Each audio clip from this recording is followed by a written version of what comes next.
नमस्कार दोस्तों, स्वागत है आप सभी का हमारे YouTube channel crack the competition में।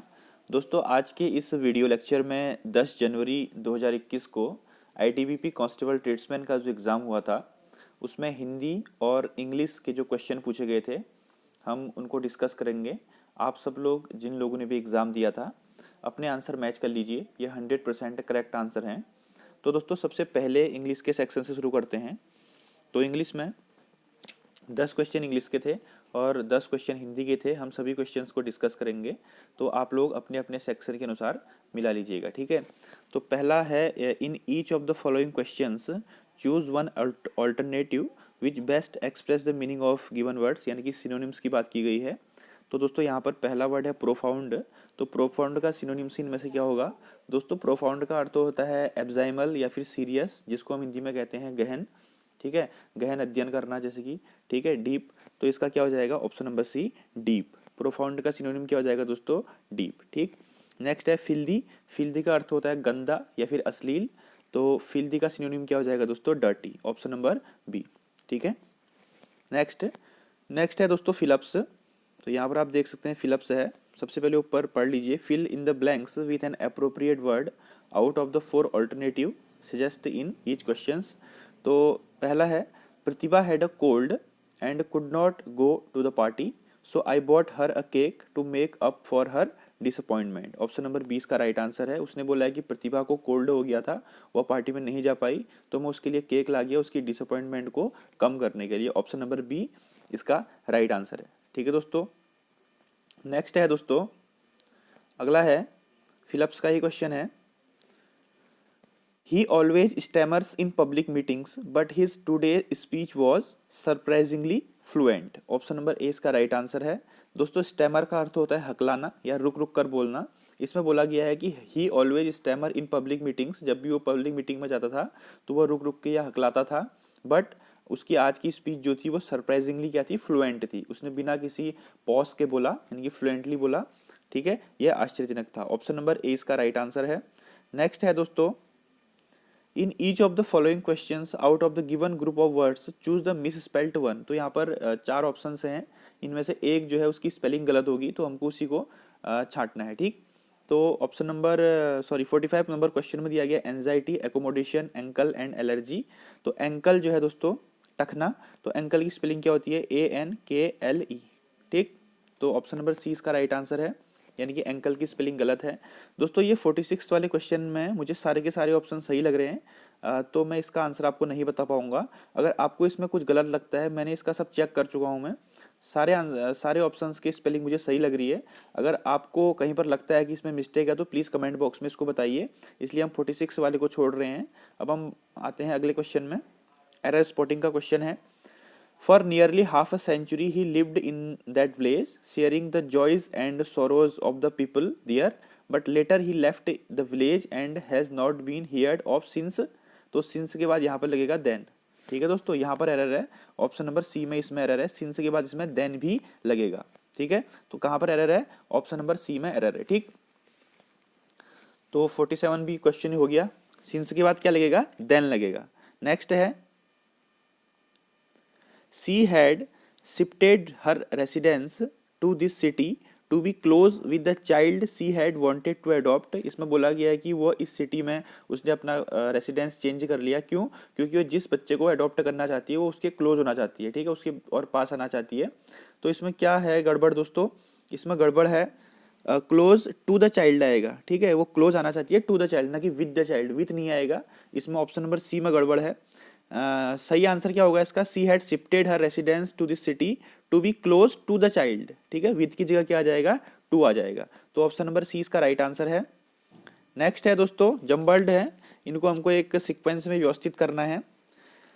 तो सबसे पहले आपको दिया हुआ है, और जो PQRS आपको सेंटेंस दिए हुए हैं इनको आपको एक सीक्वेंस में लगाना है। तो पहला वाला तो सेट है जो S1 है, और S6 सेट है दोनों, ठीक है। S1 अपनी जगह में सही है और S6 अपनी जगह में, ठीक है। ये पहला है, ये अंतिम है। हमको PQRS को क्या करना है? सीक्वेंस में लगाना है, ठीक।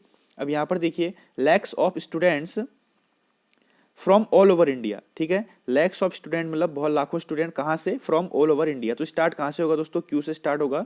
फ्रॉम ऑल ओवर इंडिया क्या किया उन्होंने, appear in the examination, exam में अपीयर हुए, तो क्यू एस आएगा। कौन से एग्जाम में, विच आर हेल्ड, विच किसके बारे में बोला गया है, एग्जाम के बारे में बोला गया है, तो Q S R which are held on all India basis.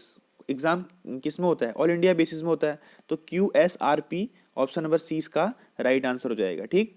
Q S R P इसका सही सिक्वेंस है, option number C is right answer. Next 50वां क्वेश्चन है, many people seem to think, बहुत सारे पीपल क्या सोचते हैं, तो पहला क्या आ जाएगा, आर आ जाएगा। वह क्या सोचते हैं दोस्तों, that the government can always पे आउट मनी क्वाइट इजीली, उसके बाद पी आएगा। वो सोचते हैं कि गवर्नमेंट इजीली मनी को पे आउट कर देती है, बट लेकिन आरपीएस कहीं पर ऑप्शन में दिख रहा है, but that the government can only pay out money, Q, तो आरपीएस क्यू इसका राइट आंसर हो जाएगा, ऑप्शन नंबर सी, ठीक है। तो आपने सभी आंसर मिला लिए होंगे उम्मीद करता हूं। अब नेक्स्ट हम आते हैं हिंदी सेक्शन में, इसका आंसर सी है। अब हम आते हैं दोस्तों हिंदी सेक्शन में। हिंदी में भी 10 क्वेश्चन है। तो पहला क्वेश्चन है, हिंदी वर्णमाला में स्वरों की संख्या कितनी है, तो इसका आंसर है 11, ठीक है। 11 स्वरों की संख्या है और 41 व्यंजन होते हैं। टोटल कितने लेटर्स होते हैं, 52 लेटर्स होते हैं हिंदी में, जिनमें 11 जो होते हैं स्वर होते हैं और 41 क्या होते हैं, व्यंजन होते हैं। तो ऑप्शन नंबर सी 11 इसका राइट आंसर है। अगला है, पवन का संधि विच्छेद क्या है, पवन मतलब होता है दोस्तों वायु, तो पवन का संधि विच्छेद है पो धन अन, ठीक है। पो धन अन क्या हो जाएगा, पवन, तो ऑप्शन नंबर 20 का राइट आंसर है। नेक्स्ट, निम्नलिखित में से विकारी शब्द कौन से हैं, तो विकारी शब्द दोस्तों इसका राइट आंसर है संज्ञा, सर्वनाम, विशेषण और क्रिया, ये सभी कौन से शब्द होते हैं, विकारी शब्द होते हैं। तो ऑप्शन नंबर ए संज्ञा, सर्वनाम, विशेषण और क्रिया इसका राइट आंसर है।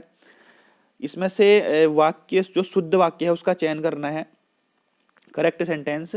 तो भारत में अनेक जाति है, बिल्कुल गलत। भारत में अनेकों जाति हैं, नहीं। भारत में अनेक जातियां हैं, नहीं। भारत में अनेकों जातियां हैं, ऑप्शन नंबर डी इसका राइट आंसर है, कि भारत के अंदर जो है दोस्तों वो अनेकों जातियां हैं, ये इसका राइट आंसर होगा, ऑप्शन नंबर डी। ध्यान दीजिएगा और अपने आंसर को मैच करते हुए चलिएगा।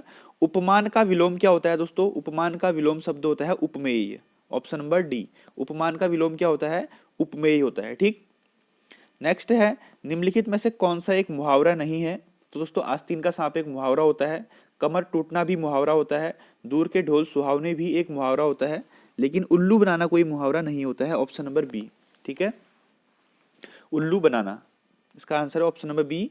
नेक्स्ट, जो देखने में प्रिय लगता है, दोस्तों वाक्यांश के लिए एक शब्द से भी क्वेश्चन पूछे गए हैं, तो जो देखने में प्रिय लगता है उसे क्या बोलते हैं, प्रियदर्शी बोला जाता है।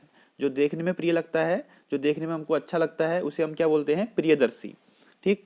नेक्स्ट है, अज्ञेय के लिए वाक्यांश है, तो यहाँ पर रिवर्स कर दिया है, यहाँ पर आपको शब्द दे दिया गया है, उसके लिए हमको वाक्यांश निकालना है। तो जिसे जाना न जा सके, जिसको हम जान नहीं सकते हैं, उसे हम क्या बोल सकते हैं, अज्ञेय बोल सकते हैं। तो ऑप्शन नंबर सी है, जिसे जाना न जा सके उसे कहा जाता है अज्ञेय, ठीक है। ऑप्शन नंबर सी इसका राइट आंसर है। अब है फिलअप, यहाँ पर आपको रिक्त स्थान की पूर्ति करनी है। मैंने इस कार्य के लिए अधिकारियों से डैश स्वीकृति प्राप्त कर ली है, ताकि बाद में कोई अड़चन या प्रॉब्लम ना आ सके, तो इसका है स्पष्ट स्वीकृति प्राप्त कर ली है, ठीक है। क्लियरिफिकेशन मैंने ले लिया उनसे, स्पष्टीकरण ले लिया है, तो ऑप्शन नंबर डी स्पष्ट इसका राइट आंसर है, ठीक। भुजंग शब्द का पर्यायवाची क्या है दोस्तों, भुजंग होता है सांप। क्षमा सोबती उस भुजंग को जिसके पास गरल हो, उसको क्या जो दंतहीन विषहीन विनीत सरल हो, तो भुजंग का अर्थ होता है दोस्तों सांप, ऑप्शन नंबर सी इसका राइट आंसर है। तो हिंदी के भी सारे क्वेश्चन हो चुके हैं, तो दोस्तों आप लोग अपने सभी क्वेश्चन मैच कर लीजिए, ठीक। और अगर कोई आंसर इसमें आपको लगता है कि मैंने सही नहीं बताया, तो आप कमेंट बॉक्स में लिख के बता सकते हैं। वैसे 100% एक्यूरेट आंसर मैंने आपको बताए हुए हैं। थैंक यू फ्रेंड्स, जय हिंद, जय Bharat, God bless you all.